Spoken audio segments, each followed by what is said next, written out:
Good morning, students, all of you. Welcome on the online classes of MA Previous English Literature, started by our own college, Shrimati Ramkumari PG महिला महाविद्यालय। बेटा, हमारी poem grammarian funeral चल रही थी और ये कंप्लीट तो नहीं हुई है क्योंकि लंबी पोएम है, काफ़ी टाइम लगेगा इसे कंप्लीट होने में। अब जो पीछे का जो जहाँ तक हमने पढ़ा था थोड़ा सा पीछे से रिपीट कर रही हूँ, उसके बाद में आगे बढ़ते हैं। वो कह रहा है कि step to a tune, square chest, erect each head, ware the beholders, this is our master, famous, calm and dead, bone on our shoulders. यहाँ तक पढ़ा था कि वो अपने मास्टर के बारे में बताता है कि जो मेरा मास्टर है, हमारा जो मास्टर है वो बहुत फेमस, काम यानी शांत है, and dead, and now he is dead, bone on our shoulders, हमने उसे अपने कंधों पर ले रखा है। क्योंकि आप लोगों को बताया गया है कि ग्रामेरियन की मृत्यु हो चुकी है और उसके जो डिसिपल्स हैं, जो उसके शिष्य हैं, वो उसकी डेड बॉडी को अपने कंधों पर लेकर उसे जलाने के लिए कहीं सूटेबल जगह को ढूंढ रहे हैं। और अभी अभी इससे पहले वाले स्टैंजा में बताया था कि उन्हें सूटेबल जगह मिल भी जाती है और वो इशारा करते हैं कि वहाँ हमारा लक्ष्य है, वहीं पर हम जाके इसकी डेड बॉडी को जलाएंगे। ठीक है, अब चलते हैं आगे। Sleep, cropped and heard, sleep, darkling throb and croft, safe from the weather। कह रहा है स्लीप, क्रॉप, सभी सोए हुए हैं, क्रॉप, क्रॉप मतलब ईटिंग, क्रॉप का मतलब क्या होता है, फसल होती है क्रॉप, है ना, और इसका मतलब होगा ईटिंग, ईटिंग। ठीक है, आगे कह रहा है कि एंड हर्ड, हर्ड मतलब मेवाशी, गाय भैंस जो भी है, स्लीप सोए हुए हैं, डार्कलिंग, डार्कलिंग का मतलब चारों तरफ अंधेरा हो गया है, थॉट्स, थॉट का मतलब क्या होता है, थॉट का मतलब होता है विलेज, विलेज गांव। ठीक है, एंड क्रॉफ्ट, क्रॉफ्ट का मतलब होता है फील्ड्स, क्रॉप का मतलब क्या होता है, फील्ड्स यानी खेत, क्रॉप का मतलब ईटिंग लिया है पोएट्री में, थॉट का मतलब विलेज, क्रॉप का मतलब फील्ड्स। ठीक है, तो आप देख सकते हो कि ये जो हार्ड वर्ड्स है उनके मीनिंग मैंने लिख दिए हैं। कह रहा है हम इस डेड बॉडी को गांव से, खेतों से होकर ले जा रहे हैं। ठीक है, सेफ, ये सेफ है, ये जो डेड बॉडी है ये सेफ है, from the weather, even from the weather. आप कहोगे कि कैसे, क्योंकि जिस व्यक्ति की मृत्यु हो जाती है वो हर चीज से सेफ रहता है, कोई भी चीज उसके ऊपर अपना प्रभाव नहीं जमा सकती है। यहां तक कि वो कह रहा है कि वेदर, वेदर यानी मौसम भी अपना प्रभाव इस डेड बॉडी पर नहीं जमा सकता। किस डेड बॉडी पर, ग्रामेरियन के ऊपर। ग्रामेरियन कौन था बताया था आपको, ये एक स्कॉलर है, क्या है, स्कॉलर यानी विद्वान है, बहुत ज्ञानी व्यक्ति था जिसकी मृत्यु हो गई है ना, और उसके डिसिबल्स उसकी डेड बॉडी को ले जा रहे हैं। अब कह रहा है he whom we convey to his grove and loft, singing together। he मतलब ग्रामेरियन के लिए आया है, इसके लिए आ रहा है, ग्रामेरियन के लिए आ रहा है। whom जिसे, we आया है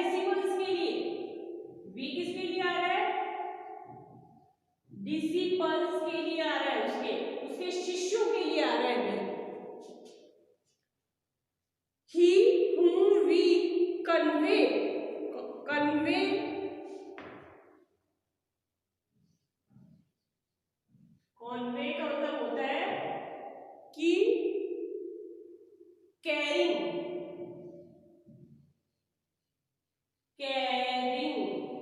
ले जाना।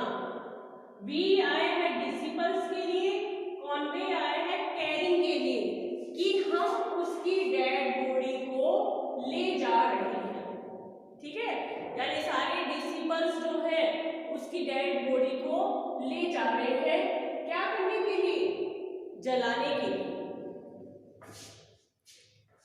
He whom we convey to his grove aloft singing together, singing together यानी एक साथ गाते हुए, जो उसके डिसिपल्स हैं वो सभी एक साथ गाते हुए उसकी डेड बॉडी को अपने कंधों पर उठाकर ले जा रहे हैं। क्या करने के लिए?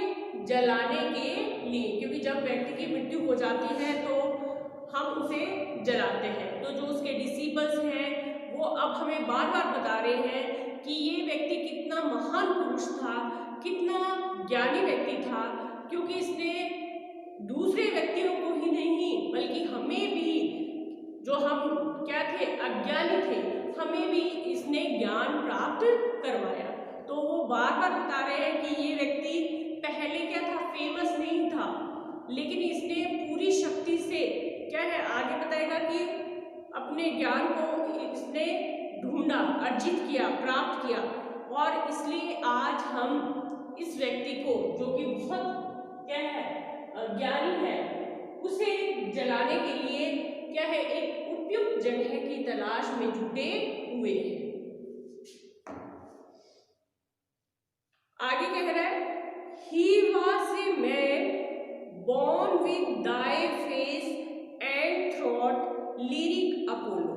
He was a man, ये लिख रही हूं मैं आपके लिए, he was a man, he was a man born with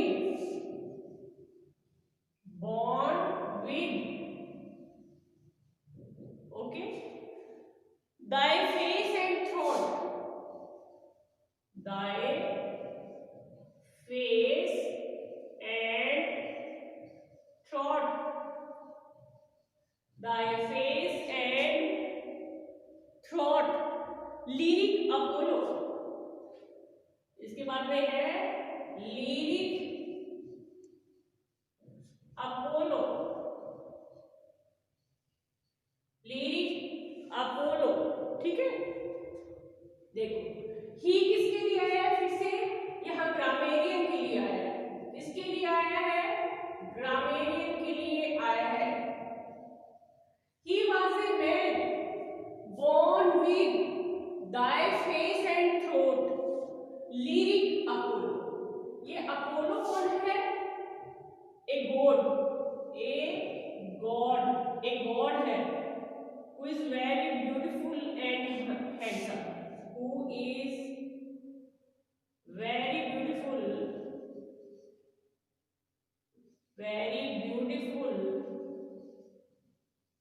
and handsome,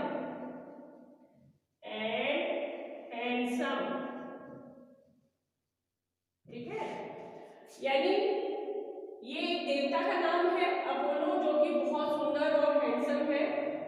तो कह रहा है he was a man born with thy face and throat, lyric Apollo. जो उसके डिसिपल्स है वो अब हमें बता रहे हैं कि जब ग्रामेरियन अपने बचपन में था, यानी किशोरावस्था में था, तब वो अपोलो के समान सुंदर था, क्योंकि अपोलो एक देवता है जो कि अपनी सुंदरता के कारण जाने जाते हैं। वो बहुत ही सुंदर और हैंडसम दिखाई देते हैं। तो कह रहे हैं जब ग्रामीण भी किशोरावस्था में था तो उसका चेहरा बिल्कुल क्या था, अपोलो के समान सुंदर था। ठीक है, ये बता रहे हैं।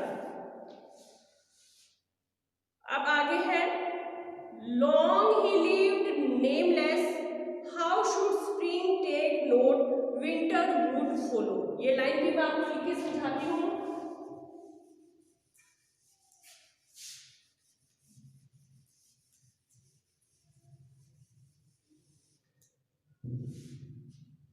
कह रहे हैं long he lived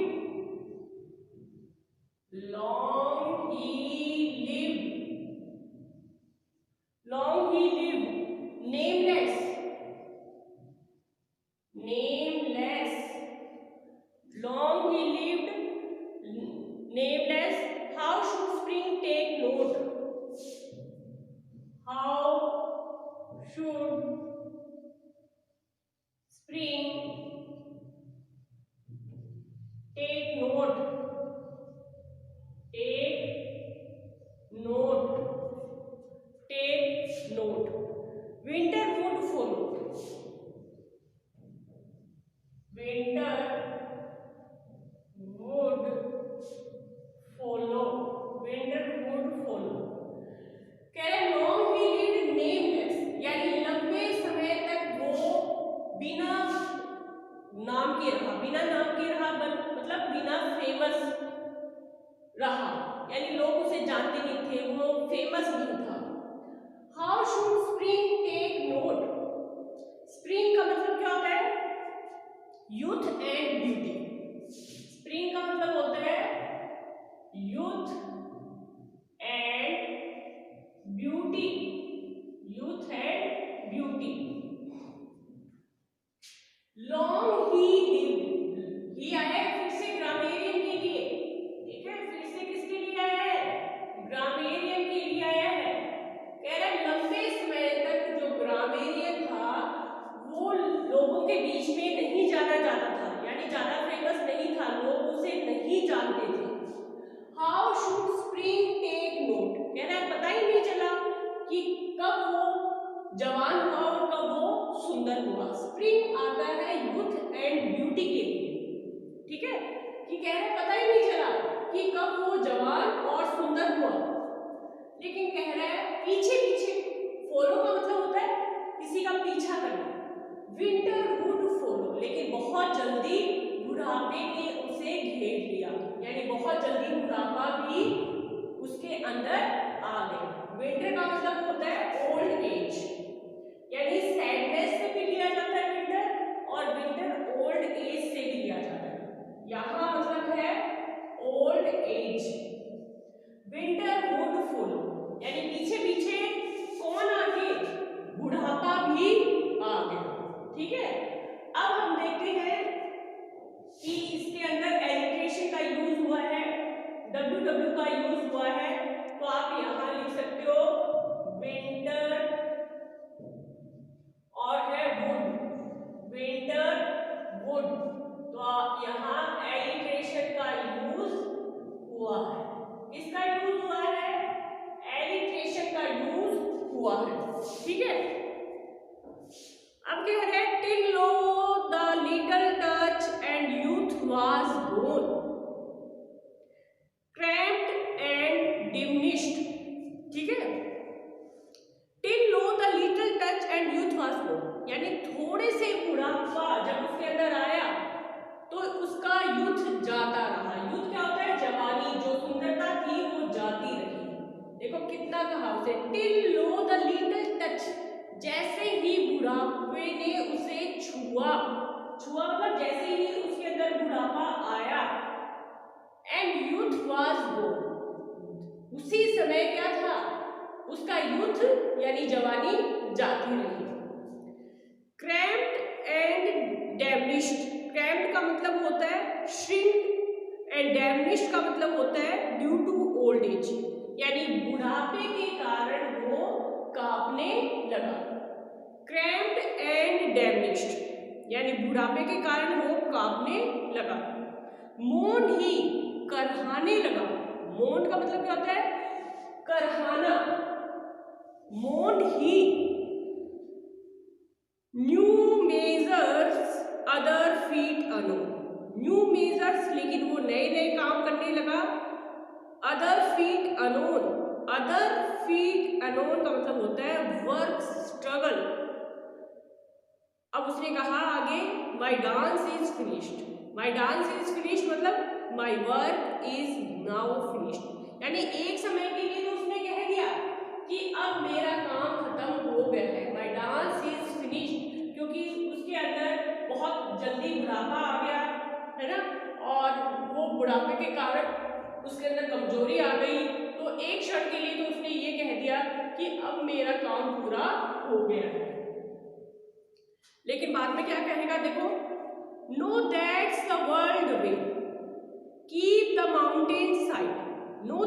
the world way, उसने कहा नहीं यही संसार का रास्ता नहीं है कि व्यक्ति के अंदर बुढ़ापा आए और वो एकदम से काम को छोड़ दे। नो दैट्स द वर्ल्ड वे, ये संसार का सही तरीका नहीं है। Make for the city, make for the city का मतलब होता है कि उसने तुरंत कार्य करना शुरू किया। Make for the city.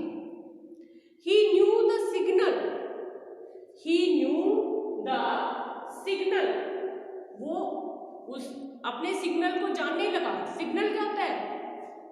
Old age को पहचानने लगा, यानी उसे ऐसा लगने लगा था कि उसके अंदर बुढ़ापा आ गया है। He knew the signal and stepped on with pride. And stepped on with pride का मतलब होता है लेकिन उसके बावजूद भी उसने गर्व से कार्य किया। ठीक है, तो मैं थोड़ा सा आपको लिख के दिखाती हूँ ये वाली लाइन भी, ताकि आपको थोड़ा समझ में आए।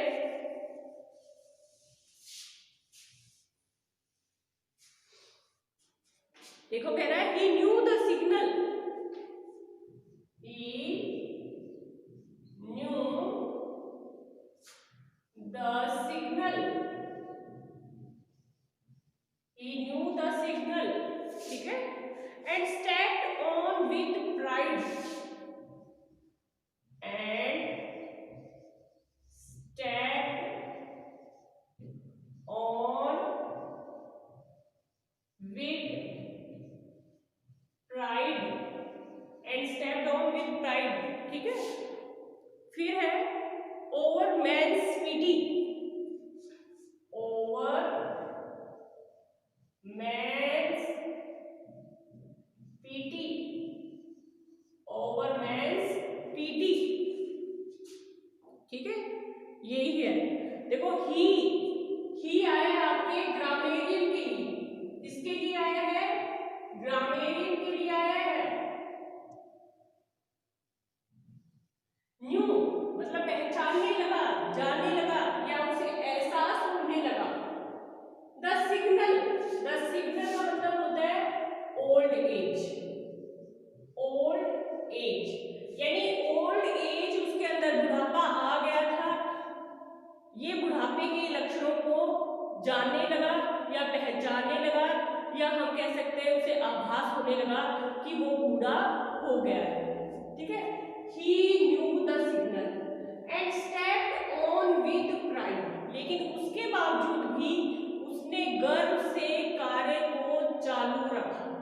हालांकि उसके अंदर बुढ़ापा आ गया था, लेकिन कह रहे हैं and stepped on with pride, लेकिन उसने बुढ़ापे को भी दरकिनार कर दिया और कठिन परिश्रम को जारी रखा। ओवरमैन पीटी, ओवरमैन पीटी का मतलब होता है he did not accept pity, he did not accept pity, he did not accept pity, लेकिन उसके बावजूद भी उसने पीटी यानी दया को स्वीकार नहीं किया। यानी उसके डिसिपल्स उसको कहते थे मास्टर अब आपको आराम कर लेना चाहिए, आप बूढ़े हो गए हो, लेकिन उसने किसी की भी दया को स्वीकार नहीं किया। वो कहता था नहीं, मैं अपने कार्य को स्वयं और कठिन परिश्रम से करूंगा। इसलिए इसका मतलब आया है ओवरमैन्स पीटी, यानी he did not accept any kind of pity from his disciples, यानी अपने शिष्यों से वो किसी प्रकार की दया या सहानुभूति नहीं रखता था। ठीक है ना, वो अपना काम स्वयं और कड़ी मेहनत से करता था, किसके बावजूद? बुढ़ापा आने के भी बावजूद। अब देखो बेटा इसमें आया है सिग्नल एंड स्टेप, तो ये भी आपका एलिवेशन है, सिग्नल एंड स्टेप। इसमें भी आप कह सकते हो एसएस का यूज हुआ है, तो एलिट्रेशन का यूज हुआ है, एलिट्रेशन का यूज हुआ है। ठीक है ना, तो ही न्यू द सिग्नल, वो अपने बुढ़ापे के लक्षणों को पहचान गया था, and stepped on with pride, लेकिन उसने बुढ़ापे में भी क्या है, अपने काम को जारी रखा। प्राइड मतलब गर्व से अपने काम को जारी रखा। उसने बिल्कुल भी ऐसे शो नहीं किया कि मैं बूढ़ा हो गया हूँ या मैं काम कर नहीं सकता, है ना। ओवरवेल्स पिटी, लेकिन उसने किसी की भी दया को स्वीकार नहीं किया। He did not accept any kind of pity from his disciples. ठीक है बेटा, तो आज के लिए इतना ही, and I hope that you understood this stanza very well. Thanks and have